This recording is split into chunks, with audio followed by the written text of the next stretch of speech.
اس مسجد کی 22 فٹ چوڑی بنیادوں میں 45 لاکھ اینٹوں کو محرابی اینگل سے جوڑا گیا ہے۔ دوستو، گجرات شہر سے تقریباً 15 یا 18 20 کلومیٹر کے ریڈیس کے اندر یہ مسجد موجود ہے۔ یہاں پر گجرات کی پہچان کے بہت سے حوالے سنے ہوں گے آپ نے، مگر آج میں جو جگہ آپ کو دکھانے والا ہوں، یہ مقدس مقام بہت جلد گجرات کے تمام حوالوں میں نمبر 1 پر ہوگا، اور یہ ہے مسجد باغ ویگا کیرا والا سیداں۔ آپ نے اس سے پہلے مسجد کا ایسا نام نہیں سنا ہوگا، میں نے بھی پہلی بار سنا تھا۔ باغ ویگا، ویگا پنجابی میں بیگا کو کہتے ہیں۔ بیگا زمین کی پیمائش کا ایک پیمانہ ہے۔ ایک بیگا میں 4 کنال زمین ہوتی ہے۔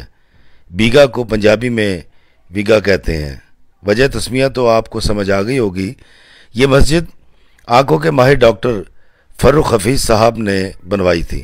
حیرت انگیز طور پر اس مسجد کو تعمیر کرنے میں جتنے لوگوں نے حصہ لیا وہ ماہر راج، مستری، کیلیگرافر یا مزدور نہ تھے۔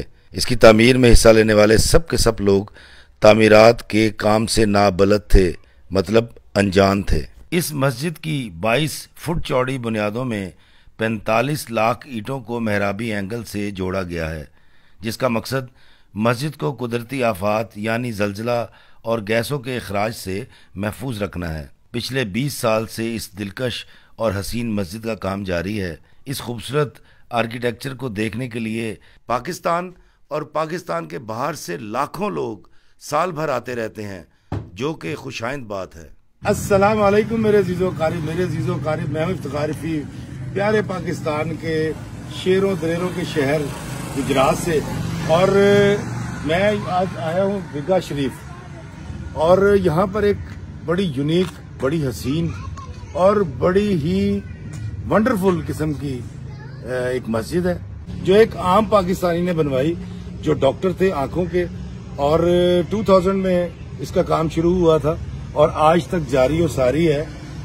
اس کے علاوہ یہاں پر ایک ٹرسٹ ہے جس میں عام لوگوں کی، غریبوں کی آنکھوں کا بلا معاوضہ آپریشن بھی کیا جاتا ہے، اور اس کے لیے یہاں پر لنگر خانہ بھی ہے، اور یہاں پر جو پورے پاکستان سے جو سفید پوش آتے آنکھوں کے علاج کے لیے، ان کو رہائش کے لیے بھی جگہ دی جاتی ہے۔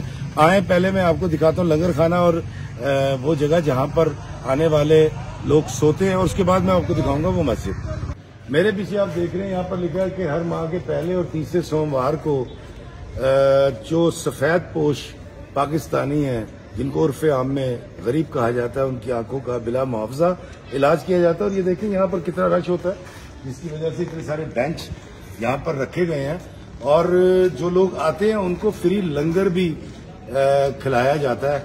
اب ان کے آرام کا کیا بندوبست کیا جاتا ہے وہ بھی میں آپ کو دکھاتا ہوں۔ دوستو، یہ میرے پیچھے آپ دیکھ رہے ہیں، دیکھیں سینکڑوں چرپائیاں ہیں یہاں پر، اور وہ لوگ، وہ سائلین یا وہ مفلس لوگ جو آنکھوں کے علاج کی غرض سے یہاں پر آتے ہیں، ان کو یہاں پر رہائش کے لیے یہ چرپائیاں دی جاتی ہیں، جو کہ سینکڑوں کی تعداد میں ہیں۔ اسی مسجد سے یا اس جگہ سے متعلقہ یہ ٹریکٹر ہے، اس سے بھی یقیناً کوئی نیکی اور اچھائی کا ہی کام لیا جاتا ہوگا، اور یہ بہت بڑا علاقہ ہے، اور مردوں کے وضو کا اس طرف انتظام ہے، خواتین کا دوسری طرف ہے، اور وہ سامنے اگر آپ دکھا سکیں تو دکھائیے ذرا۔ دور سے نظر آنے والی یہ سنگ مرمر کی دلہن پہلی نظر میں آپ کو اپنے سحر میں جکڑ لیتی ہے، اور آپ سوچنے پر مجبور ہو جاتے ہیں کہ شہر سے دور اس قصبے میں یہ مسجد کس نے بنوائی۔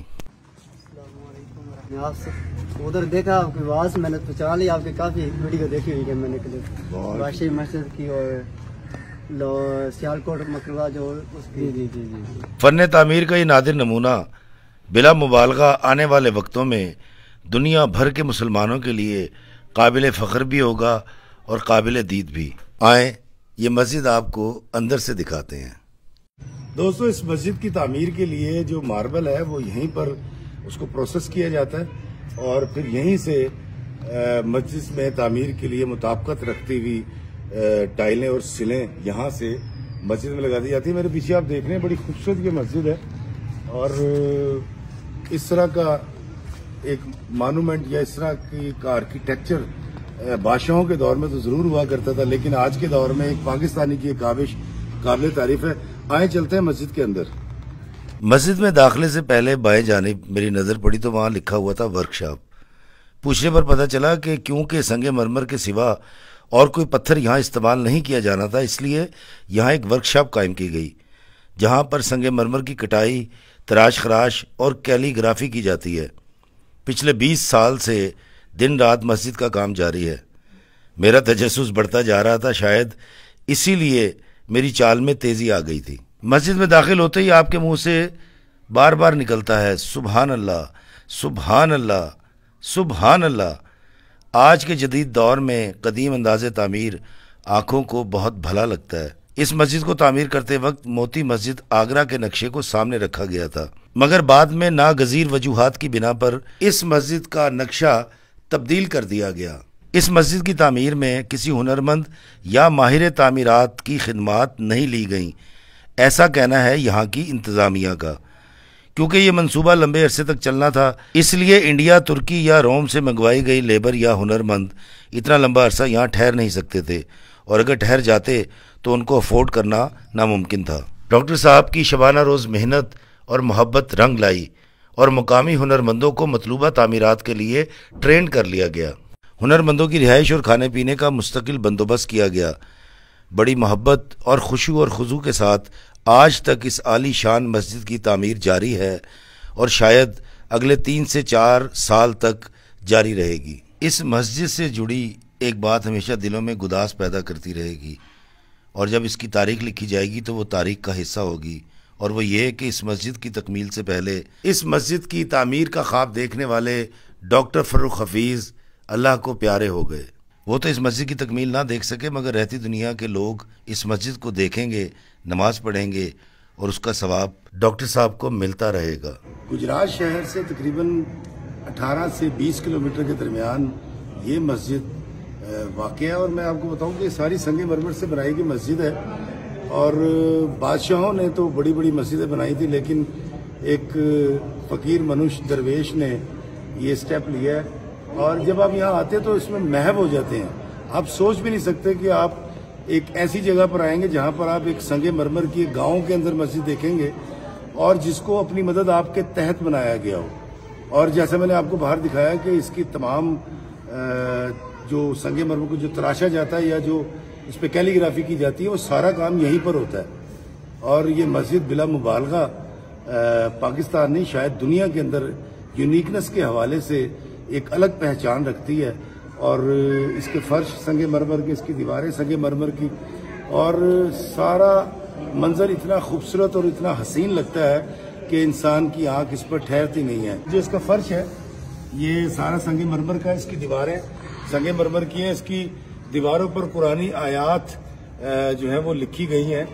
اور بادشاہوں کو تو ایسی مسجدیں بناتے دیکھا تھا، لیکن ایک فقیر، ایک درویش، ایک اللہ کا بندہ، ایک پاکستانی اس طرح کی ایک یونیک مسجد ہمیں دے گیا۔ اور میں آپ کو بتاؤں کہ یہاں پر آ کر ایک عجیب سی محویت آپ پہ طاری ہو جاتی ہے، اور میں نے تو اپنی زندگی میں بہت سارے مونومنٹس دیکھے، میں انڈیا بھی گیا، میں نے انڈیا میں بہت کچھ دیکھا اور ترکی بھی گیا، لیکن یہاں آ کر مجھے ایک پراؤڈ فیل ہو رہا ہے کہ میں ایک پاکستانی، اور ایک پاکستانی کی عطیہ کی ہوئی اس مسجد میں آ کر مجھے بڑا اچھا لگا۔ تو آئیں مل کر دعا کرتے ہیں اس پاکستانی کے لیے جس نے اپنی کاوشوں سے اتنا بڑا کارنامہ کر دکھایا کہ یہ مسجد ہم اور آپ نہیں رہیں گے، لیکن رہتی دنیا تک یہ قائم و دائم رہے گی اور لوگ اس کو دیکھا کریں گے۔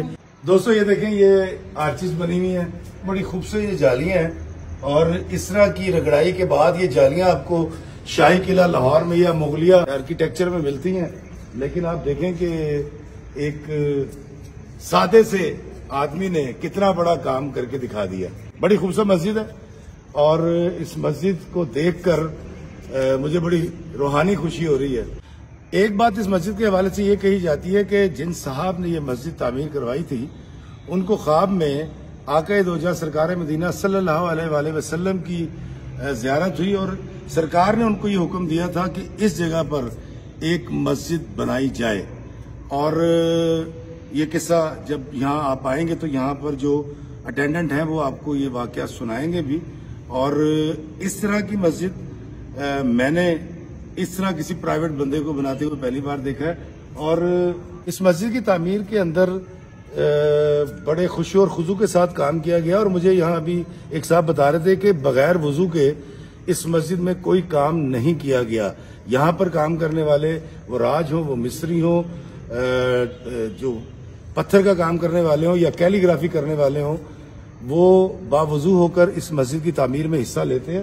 اور اتنی شان و شوکت والی مسجد، اتنی خوبصورت مسجد اگر آپ نے نہیں دیکھی تو آپ تھوڑا سا ٹریول کر کے یہاں ضرور آئیے گا اور اس مسجد کو دیکھیے گا بھی. اور یہاں پر اس کے یارڈ میں بیٹھ کر آپ گھر سے کھانا پکا کے لا سکتے ہیں اور یہاں بیٹھ کر کھانا بھی کھا سکتے ہیں. اور اگر آپ کھانا لانا بھول جائیں تو یہاں سے آپ کو لنگر بھی کھلایا جائے گا.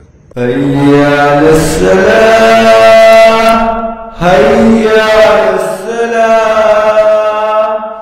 حي على الفلاح حي على الفلاح الله أكبر الله أكبر لا إله إلا الله. مل کے دعا کرتے ہیں اس کے لیے جس نے یہ مسجد بنائی تھی کہ اللہ تعالیٰ اس کا یہ عطیہ قبول فرمائے اور اس ملک پر اور اس کے رہنے والوں پر اپنا خاص رحم فرمائے اور اپنے حفظ و امان میں رکھے. مجھے دیجیے اجازت اس عالی شان مسجد سے جسے دیکھ کر میں تو محب ہوا تھا، آپ بھی محو حیرت رہ گئے ہوں گے. اللہ تعالیٰ ہمیں آسانیاں عطا فرمائے اور آسانیاں تقسیم کرنے کا شرف عطا فرمائے. آمین. السلام علیکم ورحمۃ اللہ وبرکاتہ.